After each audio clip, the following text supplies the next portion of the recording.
বাংলাদেশ ফরাইজি আন্দোলনকে রাজনৈতিক দল হিসেবে নিবন্ধন দিতে নির্বাচন কমিশনে অনুরোধ করা হবে জানিয়েছেন ধর্ম উপদেষ্টা ডক্টর আফম খালিদ হোসেন। ব্রিটিশ বিরোধী আন্দোলনের অগ্রদূত ফরাইজি আন্দোলনের প্রতিষ্ঠাতা হাজী শরীয়তুল্লাহর স্মৃতি বিজড়িত মাদারীপুরের শিবচরে বাহাদুরপুর মাদ্রাসার ৮০তম বাৎসরিক ওয়াজ মাহফিলে তিনি একথা জানান। ভেদাভেদ ভুলে সবাইকে এক হওয়ার আহ্বান জানান ধর্ম উপদেষ্টা। বলেন, ছোট মনের মানুষ দিয়ে সমাজের বড় কোনো কাজ করা সম্ভব হয় না। আগামীতে বই পুস্তকে হাজী শরীয়তুল্লাহ জীবনী ও সমাজ সংস্কারে তার অবদান তুলে ধরা হবে বলেও আশা প্রকাশ করেন আফম খালিদ হোসেন।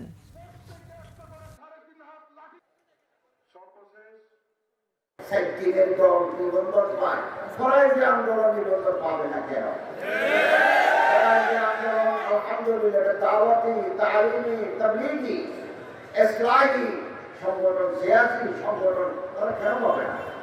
অন্যান্য দলরা যদি পায়, ছোট ছোট দলরা যদি পায়, অখ্যাত দলরা যদি পায়, কেন পাবে না? আমি এটা চিফ ইলেকশন কমিশনকে অনুরোধ করবো, আপনারা আসেন, ওনার সাথে কথা বলবো ইনশাআল্লাহ।